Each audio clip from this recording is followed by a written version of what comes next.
国家主席习近平今天在京会见2位欧洲领导人，强调愿将欧盟作为经贸合作的关键伙伴、科技合作的优先伙伴、产业链、供应链合作的可信伙伴。那么，管先生，您对这3大伙伴关系的定位有何观察呢？好的，主持人。那么今天呢，无疑是中欧关系的一个高光时刻，也是呢欧盟2位最高领导人米歇尔、冯德莱恩他们在北京日程满满的忙碌时刻。上午呢，在与中国元首会晤之后，他们又展开和李强总理共同主持进行的中欧领导人的对话。那么这也是时隔4年，对话呢首次面对面线下进行。此前呢，在2022年，中欧领导人是进行了线上会晤。那么可以看出，欧盟方面对于钓鱼台国宾馆这次会晤的共识和成果是相当满意的。冯德莱恩今天在会晤结束之后，第一时间在社交媒体发推称，会谈 good and candid， 很好，而且坦率。那么推文就称，中欧双方共同讨论了在地缘政治摩擦日益加剧之际，全世界面临的主要挑战。中欧承诺要加强人际交流，在平衡贸易关系上具有共同利益。从新华社今天刊播的会见稿的表述来看，中国元首是高度重视中欧关系，再次重申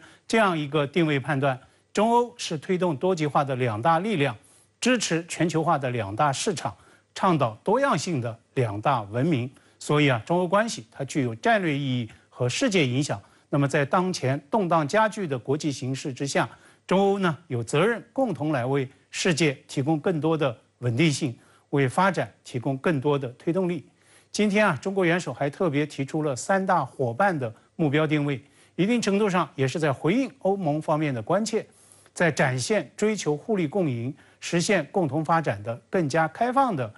胸怀与姿态。我们知道，去风险也就是英文 de-risk， 它的首倡的专利权是要寄到冯德莱恩的名下的。他的这样一个提法很快在西方世界叫响，俨然成为一个外交热词。但是落在产业政策与执行操作上，却被扭曲为行政权力之手，对于产供链、对于经贸关系的过度干预与扰动。比如在中欧经贸领域，现在最敏感的一个议程，就是欧盟发起的针对中国新能源车的所谓价格补贴调查。为什么对这个调查，德国汽车界普遍不买账呢？因为利益使然。德国车企担心自身在最大的海外市场会遭到各种反弹压制，但是恰恰是在遭遇迎头风的这些个领域，中方强调愿意将欧洲方面视作关键伙伴、优先伙伴与可信伙伴。我想这无疑是很有针对性，也极具信号意义的，自然也会被外界高度重视。今天美国彭博社的电稿就直接将贸易关键伙伴，也就是英文 Key Partner on Trade 做进了标题。但是我个人认为这3大伙伴关系真正要落地推进的话，它是有一定难度的，面临着不少现实的挑战。那么在您看来，要让中欧这3大伙伴关系目标真正落地推进，面临哪些难题与挑战呢？今天中国元首在会晤中就强调指出，中欧要树立正确的认知，增进理解互信，重信守义，一心一意来发展关系。那么正确认知被摆在最靠前的一个位置做强调，显然也是因为一段时间以来，欧洲在对华认知上并不总是全面、理性、客观的。我想这集中表现在中国元首在会晤中所犀利警示的3个不能，也就是不能因为制度不同就视彼此为对手，不能因为出现竞争就减少合作，不能因为存在分歧就进行对抗。我认为这3个不能的告诫非常尖锐，也精准把握住了中欧关系过去动荡起伏的症结与痛点所在。欧盟目前正在制定所谓的对华关系新指引，是不是就因为制度的不同，就要将中国确定为所谓系统性的竞争对手呢？会不会以去风险的名义行去发展之实呢？李强总理今天联合主持了与欧盟领导人的会晤对话。他在总理任内外访第一站德国，曾经就此大声疾呼：不合作才是最大的风险，不发展才是最大的不安全。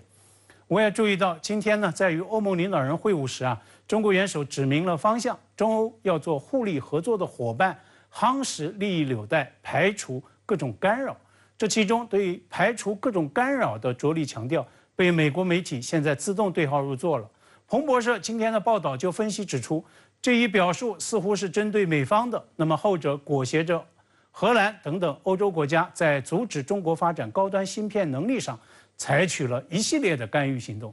其实呢，在我看来，欧盟方面能不能排除各种外部的干扰，核心问题只有这一个：欧盟能否保持自身的战略自主，能否实现基于自身利益的独立决策。中国驻欧盟大使傅聪此前呢，在接受《纽约时报》采访时，曾经直接抛出一个灵魂追问：欧盟自称是一个大中心，一个世界权力中心，一个独立的世界权力中心，就和美国和中国是一样的。那么，它为什么必须一直听命于美国呢？实际上，这恰恰也是一些个欧盟大国领袖他们所反复强调的政策的大方向。法国总统马克龙将其直白表述为不做附庸。今天外交部正式官宣，习近平下周将应邀对越南进行国事访问。那您对此有何前瞻呢？外交部的正式官宣揭开了近来外媒热议的一大外交悬念。事实上呢，过去一周在外交部的记者会上，不断在有境外记者就此发问。我也注意到，就在月初，中央政治局委员、外交部长王毅访问河内。现在看来呢，这就是在为中国元首下周访问越南在打前站。今天中欧领导人会晤成功进行，下周中国元首又将会访问近邻越南。年终岁尾之际，可以说中国全方位的大国外交迎来了又一个高潮。华春莹的官宣就显示，中国最高领导人访越是应越共总书记和越南国家主席的共同邀请。因此呢，这样一次国事访问，它对中越两国关系、对中共、越共两党关系，无疑都是意义深远、影响重大的标志性的事件。用今天外交部发言人汪文斌的表述，就是要共同来为中越全面战略合作伙伴关系的发展来擘画蓝图。我注意到，去年越共总书记阮富仲访华，成为中共20大胜利落幕之后接待的首位外国最高领导人。这呢，也是阮富仲他第3次就任越共总书记之后的首次外访。我想，这样一个安排显然并不是巧合。去年在人民大会堂与阮富仲会晤时习近平总书记强调，中越联党要坚持为人民谋幸福，为人类谋进步，全力推进社会主义现代化建设，绝不让任何人来干扰我们前进的步伐，绝不让任何势力动摇我们发展的制度根基。那么，相信下周在河内的面对面的会晤深谈中，两位总书记又将会碰撞出新火花，将两党两国关系推向新的高度。同时呢，也要指出年终岁尾这样一波外交高潮，以中国元首访越作为标杆，那么东南亚无疑是一个优先的方向。就在今天，王毅和缅甸副总理兼外长丹穗在北京共同主持了蓝莓合作第8次外长会。也是在今天，很多人的朋友圈都被这样一条信息给刷屏了：中国和新加坡将会实施30天互免签证，新加坡成为东南亚继马来西亚之后第2个互免签证国。我想，这已经让不少人呢在规划春节长假说走就走的东南亚行程了。那么，新加坡之后还会有东盟国家跟上吗？我们不妨密切关注，相信会有更多的佳音。12月7号，国家主席习近平在钓鱼台国宾馆会见来华举行第24次中国欧盟领导人会晤的欧洲理事会主席米歇尔和欧盟委员会主席冯德莱恩。国务院总理李强同2人共同主持此次中欧领导人会晤。此次中欧领导人会晤是自2019年以来首次回归线下，又正逢中欧建立全面战略伙伴关系20周年，中欧领导人会晤机制建立25周年的重要节点，引发国际社会广泛关注。习近平指出，去年年底以来，中欧关系呈现巩固发展的良好势头，战略、经贸、绿色、数字领域高层对话取得丰富成果，这符合双方利益和人民期待。中欧是推动多极化的2大力量，支持全球化的2大市场，倡导多样性的2大文明。在当前动荡加剧的国际形势下，中欧关系具有战略意义和世界影响，关乎世界和平、稳定、繁荣。双方有责任共同为世界提供更多稳定性，为发展提供更多推动力。习近平强调，今年是中国同欧盟建立全面战略伙伴关系20周年，双方要总结历史经验，把握世界大势，坚持全面战略伙伴关系正确定位。双方要夯实政治基础，坚持以战略视野看待彼此，发挥好领导人会晤和5大高层对话的引领作用，加强战略性沟通，以建设性对话增进理解，妥处分歧。双方要树立正确认知，增进理解互信，重信守义，一心一意发展关系。不能因为制度不同就视彼此为对手，不能因为出现竞争就减少合作，不能因为存在分歧就进行对抗。中欧经济具有高度互补性，双方要多做加法，以更深入、更广泛合作拉紧中欧利益共同体的纽带。中国经济增长保持稳中向好势头，中国正在推进高质量发展和高水平开放，愿将欧盟作为经贸合作的关键伙伴、科技合作的优先伙伴、产业链供应链合作的可信伙伴，追求互利共赢，实现共同发展。双方应该加强市场、资本、技术优势互补，推进传统产业升级和新兴产业发展，探索合作新模式，打造新的增长点，合力完善产业链供应链。双方还要加强人文交流，便利人员往来。习近平强调，中国式现代化和欧洲一体化是中欧各自着眼未来做出的战略选择，中欧应该相互尊重、相互支持，加强发展战略对接，实现共同发展。共建“一带一路”倡议是开放平台，为世界上150多个国家和人民带来了实实在在的好处。赠人玫瑰，手有余香。中方愿继续推进高质量共建“一带一路”，包括同欧盟全球门户计划对接，一道帮助发展中国家加快发展。双方要在联合国、20国集团等多边框架内加强沟通和协调，坚持多边主义，反对阵营对抗，推动政治解决国际和地区热点问题，就人工智能等事关人类未来的重大问题开展对话和合作，为增进全人类福祉、应对全球性挑战作出贡献。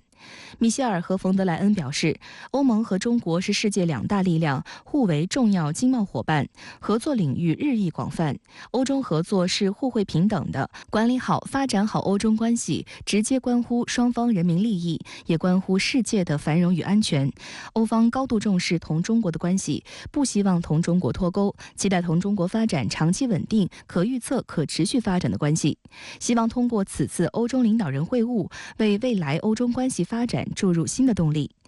欧方对今年以来欧中各领域高层对话成果感到高兴，认为中国经济长期稳定发展符合欧洲利益，希望双方继续加强经贸、绿色、数字等领域对话与合作，共同努力维护供应链、产业链稳定安全，并就气候变化、人工智能等事关人类未来的重大全球性问题加强对话，寻求合作。欧盟坚持奉行一个中国政策，欧方愿同中方本着相互尊重、开放坦诚的态度，就分歧问题加强沟通，增进了解。欧中对世界和平稳定负有共同责任，拥有共同利益。欧盟愿同中方密切沟通协作，维护多边主义，维护联合国宪章宗旨和原则，推动解决乌克兰、中东等地区热点问题。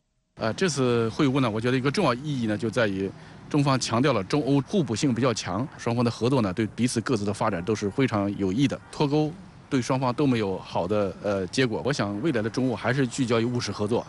这个呢符合双方的利益。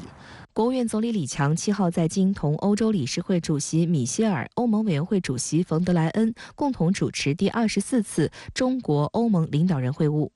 李强表示，习近平主席同2位主席举行会见，就进一步深化中欧关系作出战略指引。我们要从变化中找到需要始终坚持的不变，即坚持对话，反对对抗；坚持合作，反对脱钩；坚持和平，反对冲突，更好把握中欧关系前进方向。中方愿同欧方一道，坚持全面战略伙伴关系正确定位，更多求同存异、求同化异，加强互利合作和多边协调，进一步提升中欧关系的稳定性、建设性、互惠性、全球性。中方反对违背市场经济基本准则，把经贸问题泛政治化、泛安全化，希望欧方审慎出台限制性贸易政策和使用贸易救济措施，保持贸易和投资市场开放。米歇尔和冯德莱恩表示，欧盟愿做中国可信可靠的伙伴，希同中方增进相互理解，减少误解，深化合作，携手应对全球性挑战，促进世界和平与繁荣。双方对于未来一段时间的市场开放，包括双方在人文交流领域的合作呢，也进行了一个深入的交流和沟通。随着高层的对话和高层的往来的增多，人文往来就是民间的往来应该有所增多，这对于夯实双方的合作是很有帮助的。尽管数月的密集交流有助于增进中欧之间的共识与务实合作，但同样不容忽视的是，就在中欧领导人会晤之前，欧盟领导人仍多次提出在贸易平衡与地缘冲突领域的关切。如何回应和解决相关问题，也成为中欧关系能否向前发展的关键。在7号举行的商务部例行新闻发布会上，有媒体就欧委会对中国电动汽车的反补贴调查情况进行提问。商务部新闻发言人何亚东回应称，中方认为中欧经贸合作的本质是优势互补、互利共赢。欧委会启动调查缺乏充分证据，是典型的贸易保护主义行为。不仅中方强烈反对，也被众多欧盟成员国和欧盟产业界所质疑，认为保护主义措施只会适得其反。中方认为，此次反补贴调查不符合中欧双方汽车产业的利益，严重扰乱和扭曲包括欧盟在内的全球汽车产业链，不利于中欧乃至全球应对气候变化，并将对中欧经贸关系产生负面影响。在今天的记者会上，面对欧盟对中国电动汽车启动反补贴调查的问题，商务部新闻发言人强调，欧委会的调查缺乏充分证据，是贸易矛盾的典型问题。深圳卫视注意到，会晤前夕，当地时间12月5号，欧盟委员会主席冯德莱恩曾发表言论，强调欧盟愿意通过谈判解决中欧之间的贸易失衡问题。与此同时，作为欧洲最大的汽车生产国，德国政府对欧盟的这一调查持保留意见。这一态度反映了德国作为欧洲最强汽车工业国的利益考量，以及德国企业对市场公平竞争的重要性的强调。观察指，经历过去几年的低迷与动荡，尽管中欧双方在经贸和地缘政治领域仍存分歧，但目前稳定双边关系无疑是中欧之间的最大共识。近日，法国雅克德洛尔研究所发布报告认为，借助中国实现自身发展壮大是欧盟必然选择，呼吁欧方在所谓去风险问题上牢守理性底线，奉行更加理性务实的对华政策，加强能源、绿色科技等领域互利务实合作。对此，中国外交部发言人汪文斌也表示，中欧合作是相互成就的正循环，不是你输我赢的淘汰赛。我们和欧盟双方是有共识的，所以未来中欧仍然有很大的潜力和增长点。首先，我觉得应该克服的认知赤字。近50年来呢，欧洲一直把中国视为机遇，但是近年越来越把中国视为风险和挑战。我想这个认知是错误的。第二呢，就是可能在对华政策上应该更多的采取务实的，而不是一些价值观的或者是在贸易领域的武器化。第三个呢，就是技术层面，未来可能需要双方多做努力，来在解除制裁问题上更进一步。据外交部网站消息，经同湄公河国家商定，中共中央政治局委员、外交部长王毅于12月7号在北京与蓝湄合作共同主席国缅甸副总理兼外长丹穗共同主持澜沧江湄公河合作第8次外长会。据外交部介绍，蓝湄合作是首个由流域6国共同发起和建立的新型次区域合作机制。启动7年来，蓝湄6国本着互利共赢、共谋发展的初心，共商共建共享蓝湄合作平台，取得了一系列务实成果。中老铁路、中泰铁路、先例国际机场等互联互通项目为区域经济和人员往来装上加速器，推动中国同湄公河国家年贸易额在过去7年内翻番。蓝湄合作专项基金支持实施了丰收蓝湄、蓝湄甘泉行动计划、绿色蓝湄计划等数百个造福民生的合作项目，为各国人民带来了实实在在的福祉。面对当前变乱交织的国际形势，中方高度重视并期待通过此次外长会，同流域国家就推进蓝莓合作走深走实，深入交换意见，共同打造高质量共建“一带一路”示范区、全球发展倡议先行区、全球安全倡议实验区、全球文明倡议首善区，携手建设人民相知相亲、邻里互帮互助、共同发展繁荣的蓝莓命运共同体。对于蓝莓合作的重点项目中老铁路，央视新闻频道还专门报道指，12月6号，中老铁路货运总量突破600万吨，日进出口货运量较开通之初增长4倍。据了解，中老铁路货运已覆盖老挝、泰国、缅甸、越南等共建“一带一路”国家，并且以昆明万象为节点，中国与东南亚、南亚乃至欧洲的更多国家产生连结。中老铁路开通2年来，有力带动了共建“一带一路”国家交通基础设施互联互通，促进了中国与东盟国家间的贸易、投资、服务、金融等多方面合作。中老铁路现在已经成为我们与老挝、泰国以及东盟多国货物贸易最重要的大通道。国际货物列车从开通之初的日均2列增至现在日均14列，开通2年来累计开行8797列，货物品种拓展至2700余种。今年1至11月，勐腊海关监管验放中老铁路进出口货物373.22万吨。同比增长98.7%。蓝莓合作和其他的次区域合作机制相比，最大的特点就是它是完全由流域6国共同组成的这样的一个次区域合作机制。其他的流域合作机制呢，它都有一些域外国家的参与。那么，完全由域内国家参与，它的特点和优点是什么呢？就是这一条河或者说蓝莓地区的和平稳定，它是各国的切身利益，是我们尤其需要注意的东西。所以呢，我们6个国家它有非常高的意愿去推进相关的合作项目，而域外国家对于这个次区域合作呢，它是背后是有地缘政治考量的，而且它的相关投入呢也是时断时续，是根据它本国的一些情况来决定的。它跟完全由域内国家来推进的合作机制是有本质上的不同的。外长会前一天，即12月6号，王毅会见了来华参会的泰国副总理兼外长班比以及缅甸副总理兼外长丹穗。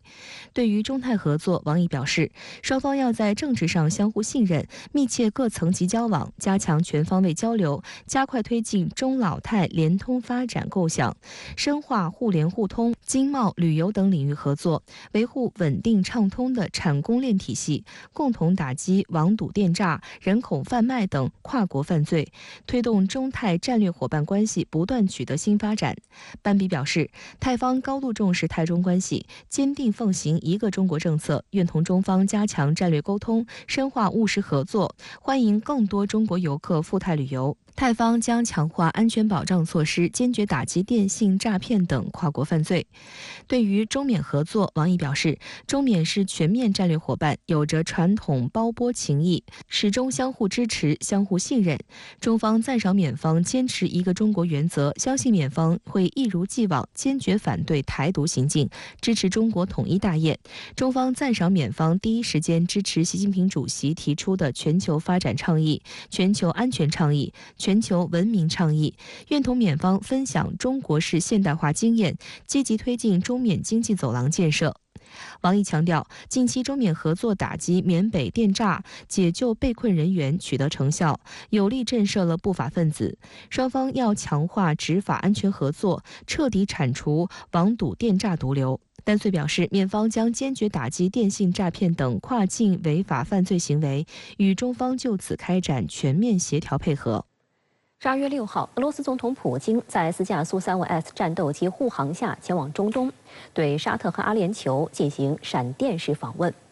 自俄乌冲突爆发以来，普京较少出国访问，此次罕见外访还是去往美国的海湾地区盟国，引发外界高度关注。为何普京在24小时内突访中东两国？他们谈了些什么？将给中东局势带来何种影响？来看报道。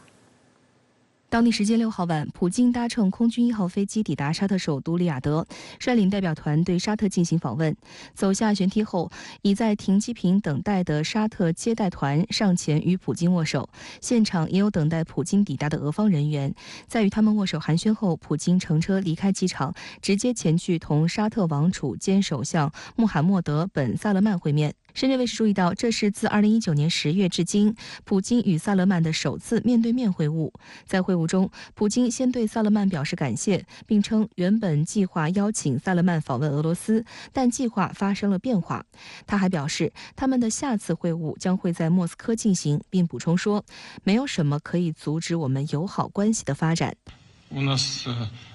стабильные, очень хорошие отношения в сфере политического взаимодействия, в экономике, в гуманитарных областях. И, конечно, для всех нас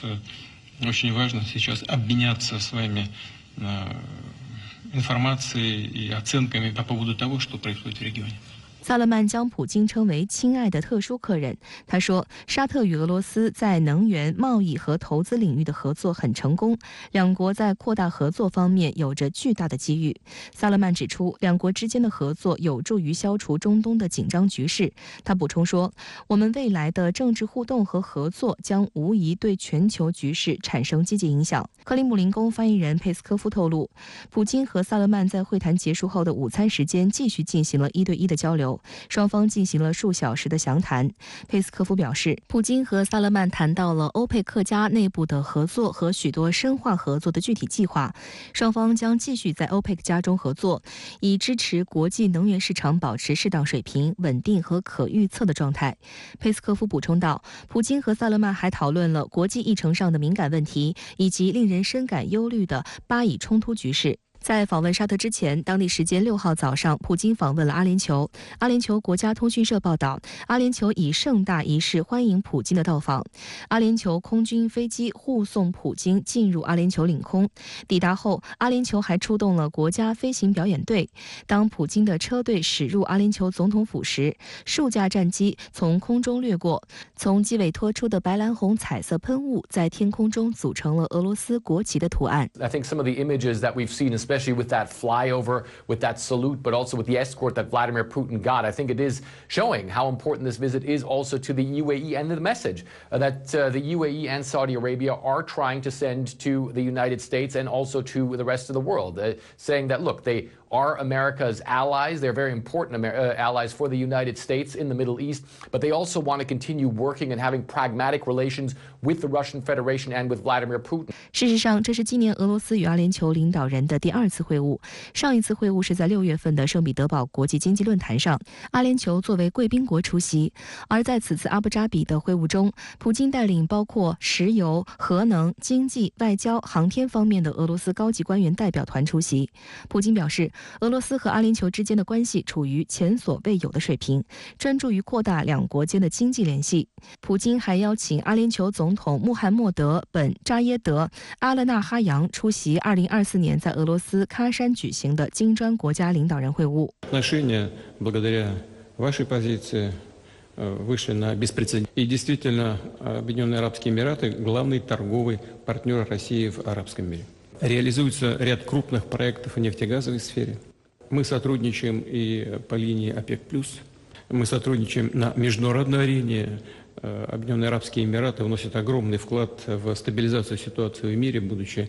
непостоянным членом Совета Безопасности. 阿联酋总统阿勒纳哈扬回应说，很高兴大家继续共同努力，加强在多个不同领域的合作。UAE is Russia's largest trading partner in the Gulf. We are pleased to continue working with you on strengthening these relations and expanding areas of cooperation towards more growth and development in the coming period. 据阿联酋国家通讯社报道，普京还与阿联酋总统讨论了巴以新一轮冲突、乌克兰危机、联合国气候大会等共同关心的地区和国际问题。这次访问呢，对普京来说，我觉得是很高超的一步棋。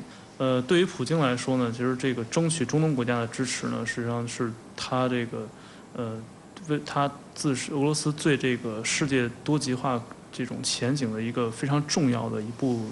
一个构想。然后这个他这次访问沙特、阿联酋呢，其实也是，在这个和这个2个主要的产油国之间呢，共同就未来的这个油价的安排，达成一系列的这种协议，来这个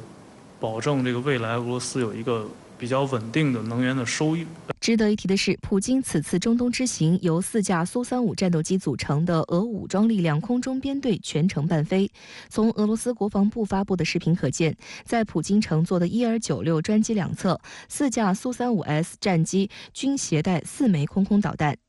深圳卫视注意到，随同普京出访的俄高官数量多且覆盖领域广，包括俄副总理亚历山大·诺瓦克、俄副总理兼工业和贸易部长丹尼斯·曼图罗夫、俄外交部长谢尔盖·拉夫罗夫、俄总统气候问题特别代表鲁斯兰·埃德尔格里耶夫、俄央行行长埃尔维拉·纳比乌林娜以及车臣共和国首脑拉姆赞·卡德罗夫。俄罗斯知名东方学家、外交官弗拉基米尔·扎哈罗夫表示，普京此访为与这2个阿拉伯国家的经贸合作注入了新的动力。如今，这2个国家已经成为俄罗斯重要的贸易伙伴。扎哈罗夫预计，相互贸易和科技合作将创纪录的增长。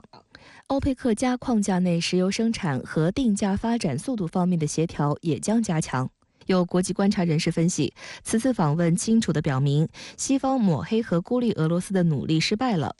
意大利前外交官马克尔卡内洛斯博士分析，沙特和阿联酋在过去几年里一直试图建立一种更加自主的外交政策，两国都在寻求政治和经济关系的多样化，拥抱多极化，而不是过时的集团思维。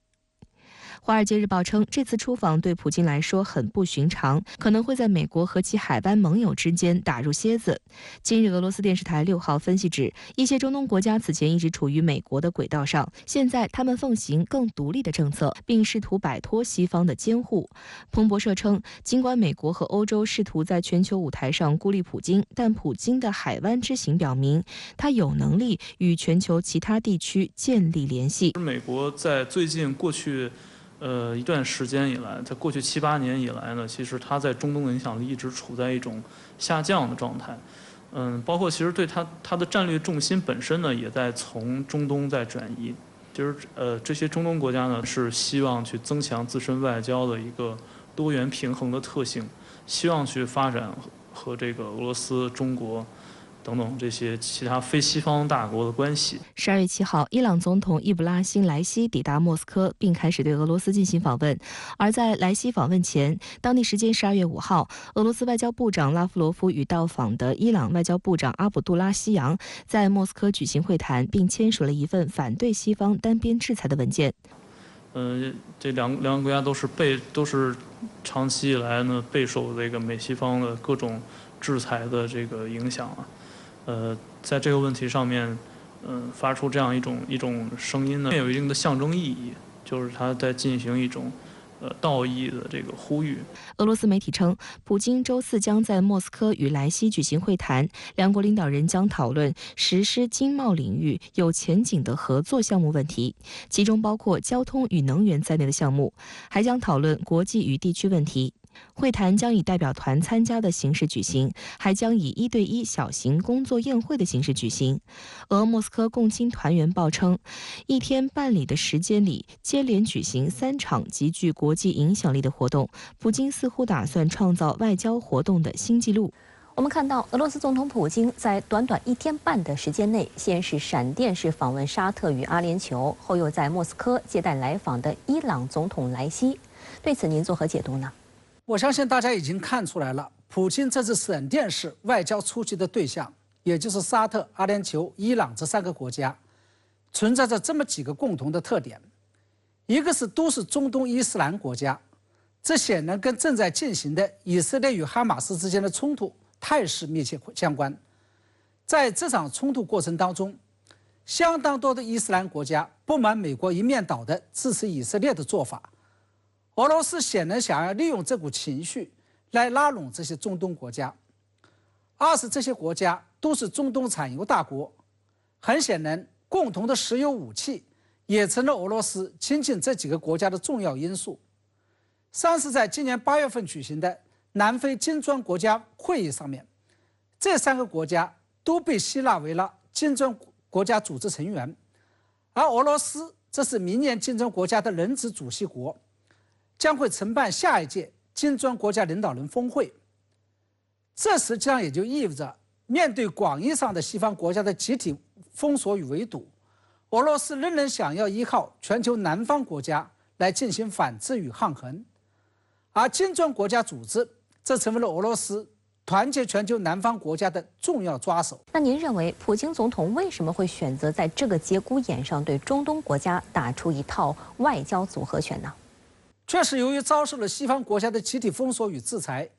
再加上国际刑事法院向所有的成员国发出了所谓的逮捕令，自从俄乌战事发生以来，俄罗斯在外交上经历了一段前所未见的低谷期。普京总统甚至连在南非举行的金砖国家领导人峰会，以及在印度举行的20国集团领导人峰会都没有参加。因此，这一次跟沙特、阿联酋与伊朗开展的密集互动，可谓是俄罗斯在外交领域的一次满血复活。我认为这背后的原因有3个，一个是在俄乌战场上，俄罗斯军队抵挡住了乌克兰军队长达半年时间的大反攻，并使得俄乌战事重新陷入了焦灼状态。这无疑是俄罗斯在外交上敢于重新出击的底气之所在。2是西方国家对于乌克兰的军事援助不仅出现了疲态，而且陷入了巨大的分歧当中，这就让普京看到了在外交上扭转颓势的希望。第3，这是因为西方国家要同时应对俄乌战事与巴以冲突，让普京看到了以中东为抓手来突破西方国家封锁，甚至是分化瓦解西方反俄阵营的机会。有评论认为，普京这次跟沙特、阿联酋以及伊朗之间的外交互动，让俄罗斯重新回到了国际舞台的中心。那您觉得情况是这样吗？我认为这一说法显然是过于乐观了，甚至是有些言过其实。当前的俄罗斯仍然只是在尝试着要打破西方国家因为俄乌战事而构建的隔离与封锁墙，离回到世界外交舞台的中心，甚至离真正打破封锁，仍然还有相当漫长的路要走。我认为当前至少有2道障碍是俄罗斯在中短期内无法突破的。其一是，当前俄罗斯的外交出击方向仍然只是集中在少数发展中国家，尤其是集中在那些在俄乌战事中并没有明确选边站的发展中国家。俄罗斯跟美国、英国、欧盟以及包括日本、韩国、澳大利亚在内的广义上的西方国家仍然处在老死不相往来的状态，而且俄罗斯对此基本上是束手无策。其2是，只要俄乌战事没有结束，相关后续问题没有得到彻底的解决，同时只要国际刑事法院没有撤回所谓的逮捕令，俄罗斯就没有办法跟全世界123个国际刑事法院的成员国开展正常的元首交往。这样一种外交上的困境，是俄罗斯在未来相当长一段时间内都很难去突破的。当地时间6号，美国参议院未能通过一项价值约1100亿美元的支出法案，其中包括对乌克兰超610亿美元的援助。美国总统拜登此前曾因乌援助资金恳求共和党人不能让普京获胜，但结果还是事与愿违。乌克兰在前线对俄反攻陷入僵局之际，美欧对乌援助也日渐减少。对这场已经持续21个月的冲突，西方表现得越来越疲惫。Make no mistake, today's vote's going to be long remembered, and history's going to judge harshly those who turn their back on freedom's cause. We can't let Putin win. Say it again, we can't let Putin win. It's in our overwhelming national interest and the international interest of all our friends. Any disruption in our ability to supply Ukraine clearly strengthens Putin's position. 这是美国总统拜登6号在白宫罗斯福厅就乌克兰资金问题发表讲话时发出的呼吁，但在几个小时后，一项包含对乌克兰援助的支出法案仍未能在美国参议院通过。据报道，美国参议院以49票同意、51票反对的结果，未能通过价值1105亿美元的支出法案。这项法案包括对乌克兰和以色列的援助，此项援助法案需获得60票才能在参议院获得通过。众议院议长共和党人麦克约翰逊在投票后的一份声明中表示，毫无疑问，参议院今天的投票失败了，因为民主党人和白宫继续拒绝承认这个简单的事实。共和党人重申，任何涉及国家安全立法的前提，确保我们国家的边境安全。最近几周，美国参议院一直就支出法案争吵不休，原因是共和党人将移民和边境安全政策与向以色列和乌克兰提供援助的立法方案挂钩。为了让援乌法案通过，参议院还在投票前一日就乌克兰危机举行闭门会议，既是对两党议员吹风摸底，也借此机会让乌克兰总统泽连斯基利用演讲向反对援乌的参议员施压。可没有想到的是，闭门会议却因应该支持边境政策还是援助乌克兰吵了起来。据美国多家媒体援引一些与会参议员的话，会议气氛紧张，火药味十足，已然演变为口水战。还有人在会场尖叫，多名共和党参议员愤然离席。纽约时报称，闭门简报会俨然变成了一场看谁嗓门大的比赛。会议中途，美国参议院多数党领袖民主党人查克·舒默宣布，泽连斯基在最后一刻因某些原因取消视频参会。Historic moment, and this cannot be delayed any longer. Zelensky, by the way, could not make it to something happened at the last minute to our briefing at 3, but we'll hear, and you'll hear particularly from Mark Warner, who knows this so well, how desperate Ukraine is for the aid that the president has proposed. 据此前报道，俄乌冲突爆发以来，美国国会已累计拨款1110亿美元用于支持乌克兰，其中包括670亿美元的军事采购资金。白宫行政管理和预算局4号也警告称，截至11月中旬，除了军事采购资金还剩余约3%以外，所有其他资金都已耗尽。美国财政部长耶伦周二表示，如果美国国会未能批准拜登政府最近提出的为乌克兰提供新一轮援助资金的请求，美国就要为乌克兰的失败负责。